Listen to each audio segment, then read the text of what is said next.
Have you ever sat in a quiet room and wondered, why don't they call like they used to? Maybe the phone rings less, or the visits feel more like a formality than a warm embrace? You remember the laughter, the stories around the dinner table, the way your grown children once lit up when they walked through your door? But lately, something's changed, and you're not quite sure when it started, or why it feels like they're slipping further and further away. If that sounds familiar, I want you to know, you are not alone.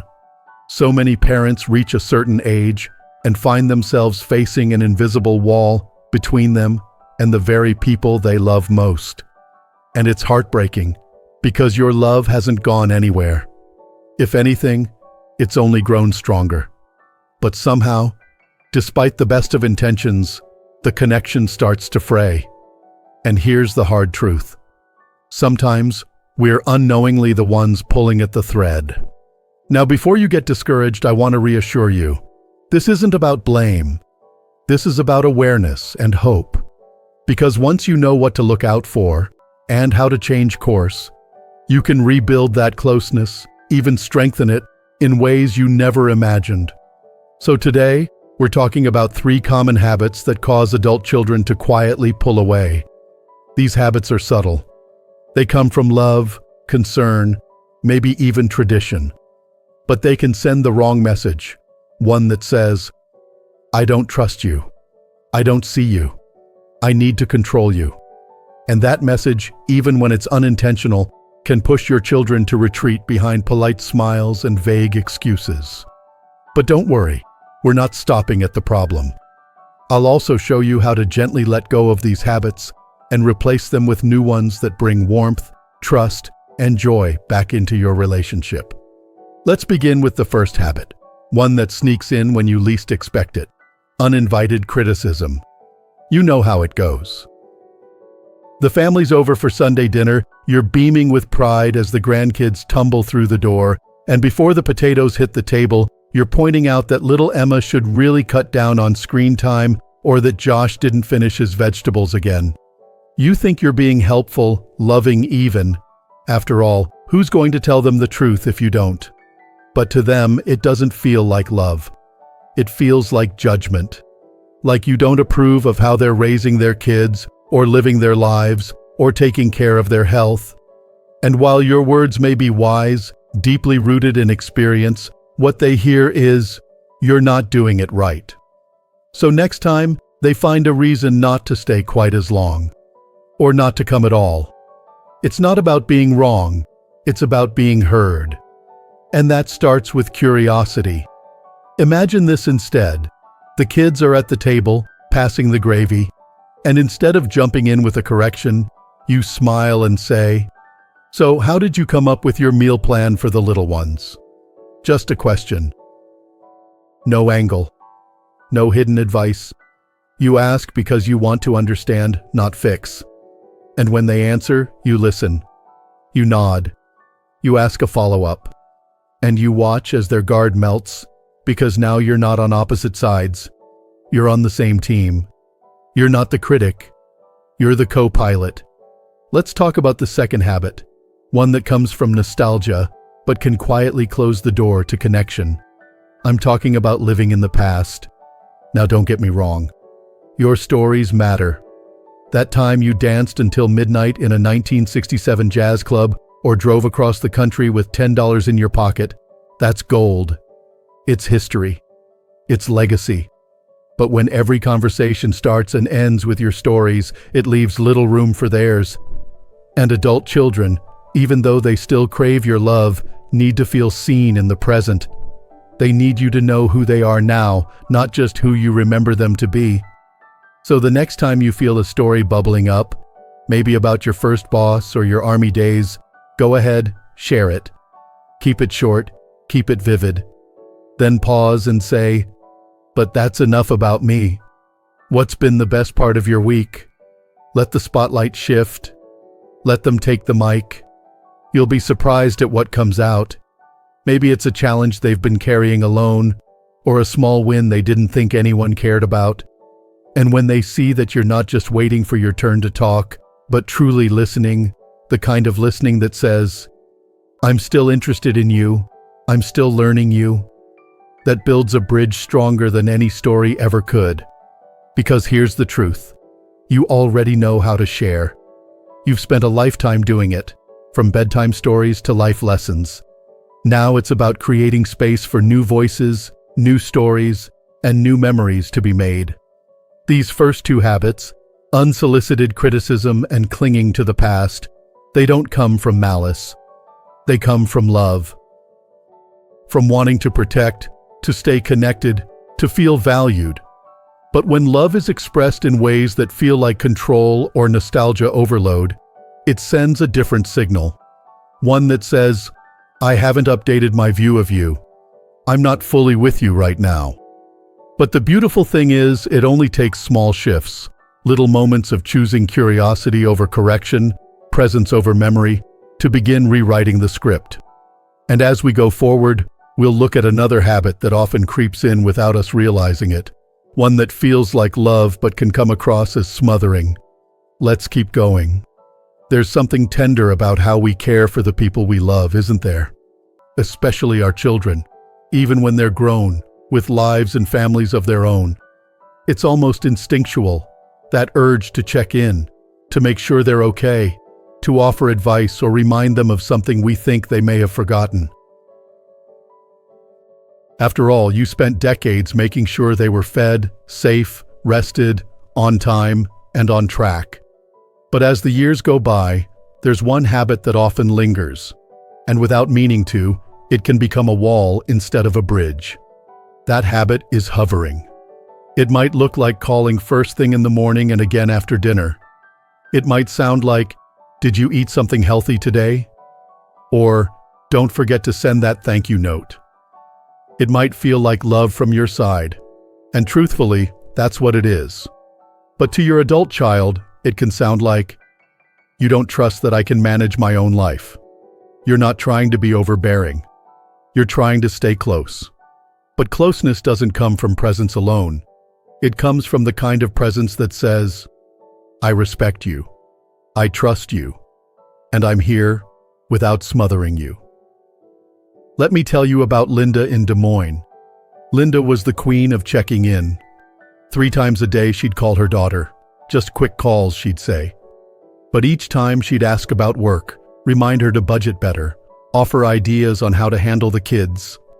And her daughter, though polite, began letting the calls go to voicemail more and more. Linda didn't understand at first. She thought she was doing everything right, being present, being supportive.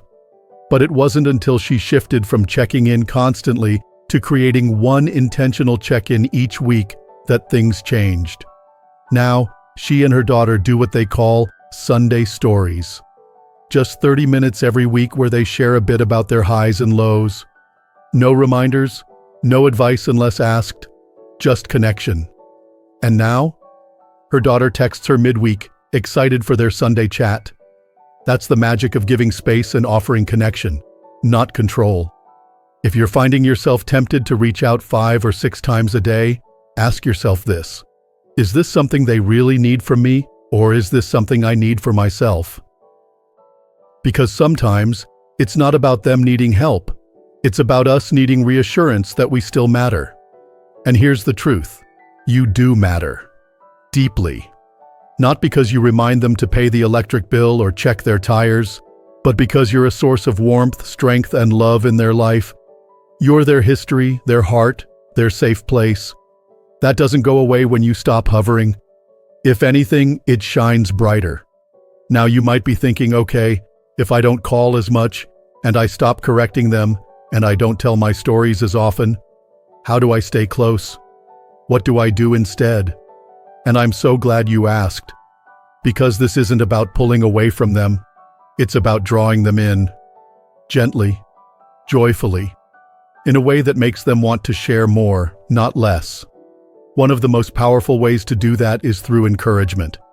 Not praise that feels hollow or robotic, but real, specific, heartfelt encouragement. Think about the last time someone told you, I'm proud of you. Not because you did something big, but because they saw the small things, the effort, the courage, the trying. That kind of encouragement stays with you. It doesn't push you to do better. It reminds you that you're already enough. Your adult children need that too. So when your son tells you he's thinking of switching careers, instead of saying, "Are you sure that's smart at your age?" Pause, take a breath, and say, "That's a brave step. I admire your courage." When your daughter talks about trying to juggle the kids and her job and everything else life throws at her, don't offer 5 ways to make it easier. Instead, say, "I see how hard you're working. I'm so proud of how you're handling everything." When you encourage without adding a "but," you create a space where they feel seen and believed in, not managed or judged. Frank in Cincinnati learned this the hard way. For years, he called his son every few days to talk about nutrition, fitness, and all the things he thought his son should be doing. "You've got to eat more greens," he'd say. "Cut back on sugar. Walk more." He meant well, but his son started dodging his calls. Not out of spite, but because every call felt like a performance review. One day, Frank tried something new. He called his son and asked, "Hey, want to teach me one of your favorite recipes? Maybe we can cook together over the phone." It was a small change, but it opened a huge door. They started a new weekly tradition, cooking side by side from different kitchens. There were laughs, plenty of burnt toast, and more importantly, connection. No more advice. Just joy. Just doing life with each other, not at each other. Sometimes all it takes is shifting your role, from fixer to cheerleader, from director to dance partner. And when you let go of the habits that push them away, the criticism, the over-storytelling, the hovering, and instead offer encouragement, presence, and space, something beautiful begins to bloom. They lean in. They share more. They feel safe. And isn't that what we all want in the end? Not perfect children, not obedient listeners, but grown sons and daughters who feel drawn to us, not out of duty, but out of love. The good news is, it's never too late. Not at 60, not at 70, not at 90. Relationships can be rewritten. Bonds can be restored. And hearts, even after years of silence, can open again with a single act of understanding. So take a breath. Think about the habits you might have fallen into, not because you failed, but because you cared. And then think about one small way you can turn toward your child today, with openness, with encouragement, and with love that says, "I see who you are, and I cherish who you're becoming." Let's keep going. The most beautiful part about growing older isn't the wisdom or even the memories. It's the chance to shift from leading the family to gently guiding it with quiet strength. You're no longer the one waking them up for school, packing lunches, or setting curfews. Now, your role is deeper. It's about being a steady presence in a world that often feels unpredictable to them. And that brings us to the heart of it all. How do we hold on without holding too tightly? How do we stay connected without stepping on toes? How do we speak love in a way they can actually hear? It's simpler than you might think. You start by replacing the habits that push them away with new ones that invite them in. And one of the most effective ways to do that is by creating a small, intentional rhythm of connection. Something dependable, lighthearted, and meaningful. Think about this. Not a constant stream of texts or last-minute calls, but one consistent, agreed-upon time each week where you connect. It could be a Sunday afternoon phone call, a Thursday morning walk together, or even a quick Wednesday coffee chat over FaceTime. Carol in Boston, for example, was heartbroken when her son stopped answering her calls. She thought she was being supportive, asking about his job, his health, even his dating life. But it turned out, all those well-meaning questions started to feel like pressure, like he was being evaluated instead of embraced. So Carol changed course. Instead of calling daily, she started sending him one short message every Thursday evening. She called it her Thursday thrill. It wasn't a question, just a sweet prompt. "What made you smile today?" That was it. No follow-ups, no expectations. And slowly, something beautiful happened. Her son began replying. At first, just a few words, a good cup of coffee, a funny email from a coworker. But over time, he started calling her again, not because he had to, but because he wanted to share. That tiny habit built a bridge between them. One short message once a week opened the door to real connection. Sometimes we think we need to do more to stay close. But the truth is, we often need to do less, with more heart. And connection doesn't always come through words either. It can be through shared joy, music, food, hobbies. Jim in Austin had fallen into a loop with his daughter. Every time they spoke, he'd slip into the same pattern, retelling his stories about fishing trophies or the way things used to be. She listened politely, but the spark between them had faded. One day, instead of talking at her, he asked her a question. "What's your favorite music right now?" She laughed and said, "You probably won't like it." But he said, "Try me." So they spent the next hour swapping songs, her Taylor Swift, his Frank Sinatra. They laughed. They rolled their eyes. They discovered things about each other's world. And that one conversation sparked something new. Now they have a monthly mixtape exchange. Every 4 weeks they send each other a playlist. Sometimes it's silly, sometimes emotional, but always personal. That small act reminded both of them. Relationships are made in the little things. So maybe you start there. A text. A tune. A 10-minute call every Tuesday. It's not about having the perfect family moment. It's about making room for real ones. And if you're wondering where to begin, here's something simple. Tonight, send your child a note. Nothing too long, nothing complicated. Just one message that says, "I'm proud of how you handled that situation at work." Or, "I admire the way you're raising those kids. You're doing a great job." Then stop. Don't add a suggestion. Don't follow up with a critique. Just let the compliment sit. Let it land. In the next day or two, try this. Invite them to share something from their life. Say, "Tell me one thing that made you laugh this week." Or, "What's something new you've been thinking about lately?" And then listen. Truly listen. Not to respond. Not to advise. Just to be there. Fully present. Then, if it feels right, suggest creating a ritual. A weekly meal, a monthly call, even a shared journal or photo album. Something that anchors you to each other's lives, gently and consistently. You see, mending a relationship with your adult child isn't about fixing everything at once. It's not about trying to become their best friend or recapturing what once was. It's about creating new space, safe, warm, and respectful, where both of you can show up as you are.